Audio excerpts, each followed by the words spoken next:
بسم اللہ الرحمن الرحیم۔ السلام علیکم ناظرین۔ عقل داڑھ کے درد سے نجات کے گھریلو طریقے۔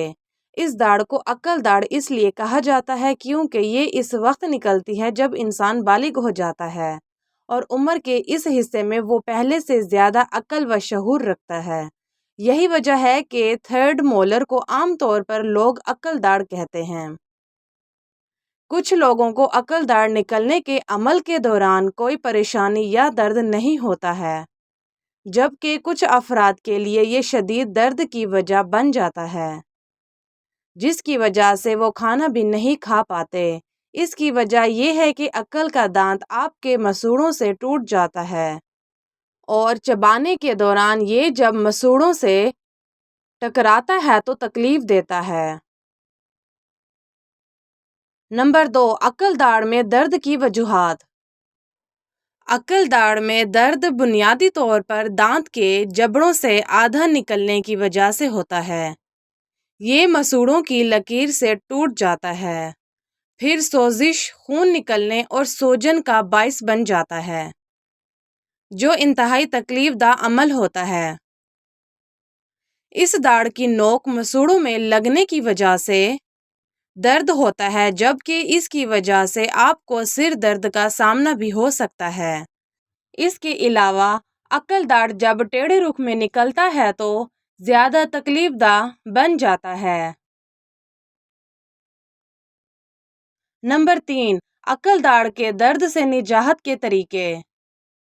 عقل داڑھ نکلنے کی صورت میں آپ کو کسی اچھے ڈینٹسٹ کے پاس جانا چاہیے، جبکہ آپ کچھ گھریلو علاج کا سہارا لے کر فوری طور پر اس درد کو کسی حد تک کم کر سکتے ہیں۔ نمک اور پانی کا استعمال۔ نمک کو پانی میں گھول کر اس سے غرارے کرنے سے عقل داڑھ سے نکلنے والے خون اور درد میں کمی ممکن ہے۔ اس سے نہ صرف درد میں کمی آئے گی بلکہ منہ سے جراثیم بھی دور ہو جائیں گے۔ اس کے لیے ہلکے نیم گرم پانی کا استعمال کریں۔ نمبر 2، برف یا آئس کریم۔ عقل داڑھ کے درد کو ختم کرنے کے لیے اور داڑھ سے سوجن دور کرنے کے لیے آپ کولڈ کمپریس یعنی برف یا پھر آئس کریم کا استعمال بھی کر سکتے ہیں۔ برف کا ٹکڑا بار بار متاثرہ جگہ پر لگائیں یا پھر آئس کریم کھائیں۔ ڈاکٹرز بھی یہی مشورہ دیتے ہیں۔ نمبر 3، لونگ۔ دانتوں کے درد کو دور کرنے کے لیے لونگ منہ میں رکھنا ایک بہت ہی عام اور آزمودہ نسخوں میں سے ایک ہے۔ لونگ کو صدیوں سے دانتوں کا درد دور کرنے کے لیے استعمال کیا جا رہا ہے۔ اگر آپ فوری درد میں آرام چاہتے ہیں تو عقل داڑھ والی متاثرہ جگہ پر ایک لونگ رکھ لیں اور اس کا عرق اچھی طرح دانتوں میں جانے دیں، یا پھر لونگ کا تیل روئی کی مدد سے عقل داڑھ پر لگا لیں۔ ایسا کرنے سے بھی درد میں آرام آئے گا۔ نمبر 4، لہسن۔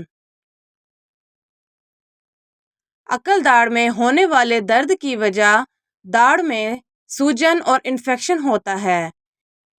ایسے میں اگر اینٹی انفلامیٹری اور اینٹی انفیکشن خصوصیات سے بھرپور لہسن کو چبا لیا جائے تو اس سے درد میں کمی آئے گی، یا پھر پسا ہوا لہسن بھی عقل داڑھ کی جگہ پر رکھنے سے بھی آرام مل سکتا ہے۔ نمبر 5، مسوڑھوں کی مالش کریں۔ مسوڑھوں کی مالش کرتے وقت دانت کی چوٹی کو صاف انگلی سے احتیاط سے رگڑیں۔ آپ جراثیم سے پاک گوشت کے ساتھ انگلی بھی لپیٹ سکتے ہیں اور کلوریکسیڈین پر بنی ماؤتھ واش سے دھونے کے بعد مسوڑھے کو مساج کر سکتے ہیں۔ دانتوں کے اطراف میں بھی مالش کریں۔ اپنے مسوڑھوں کو تکلیف نہ پہنچانے کے لیے بہت زیادہ طاقت کا استعمال نہ کریں۔ نمبر 6، آئس پیک کا استعمال کریں۔ جب تکلیف ہو تو اپنے دانتوں پر آئس کیوب یا پسے ہوئے برف رکھیں۔ یہ تب ہی کریں جب وہ سردی سے حساس نہ ہو۔ آپ برف کو کپڑے یا ربڑ کے ٹکڑے سے بھی لپیٹ سکتے ہیں۔ اگر آپ کے دانت حساس ہیں تو درد دور کرنے کے لیے اپنے گال پر آئس پیک رکھیں۔ سردی آپ کی جلد سے گزرے گی اور تکلیف کو کم کرے گی۔ اپنے چہرے کو چوٹ پہنچانے سے بچنے کے لیے آئس پیک کو تولیے یا ٹی شرٹ سے لپیٹیں۔ نمبر 7، ٹی ٹری آئل کا استعمال۔ ٹی ٹری آئل دانت کے درد سے لڑنے میں مدد کر سکتا ہے۔ اپنی انگلیوں سے مسوڑوں پر تیل لگائیں اور مالش کریں۔ آپ تیل کے چند قطرے اور تھوڑا سا پانی سے ماؤتھ واش بھی بنا سکتے ہیں۔ نگلنا نہیں، کیونکہ یہ تیل زہریلا ہوتا ہے۔ اگر گھریلو طریقے آزمانے کے باوجود دانتوں کی تکلیف برقرار رہتی ہے یا تکلیف مزید بڑھ جائے یا مسوڑوں سے خون آنے اور منہ سے بدبو آنے کی صورت میں دانتوں کے ماہر ڈاکٹر سے رجوع کریں۔ دانتوں کے لیے نرم برش کا استعمال کریں۔ جب آپ کو تکلیف ہوتی ہے تو دانت صاف کرنا مزید تکلیف کا باعث ہو سکتا ہے، لیکن آپ کو دن میں کم از کم 2 بار برش کرنے کی ضرورت ہے۔ اگر آپ کو تکلیف ہو تو ایک نرم برش خریدیں تاکہ آپ کے مسوڑوں کو تکلیف نہ پہنچے۔ مسوڑوں کی مالش کریں۔ جب عقل دانت نکل رہے ہوتے ہیں تو آپ کے مسوڑوں میں زخم آ سکتے ہیں۔ انہیں تیزی سے نکلنے اور درد دور کرنے میں مدد کے لیے دانتوں کے آس پاس کے حصے پر مساج کریں۔ شکریہ۔ ویڈیو کو لائک کریں، چینل سبسکرائب کریں اور کامنٹ میں اپنی رائے دیں۔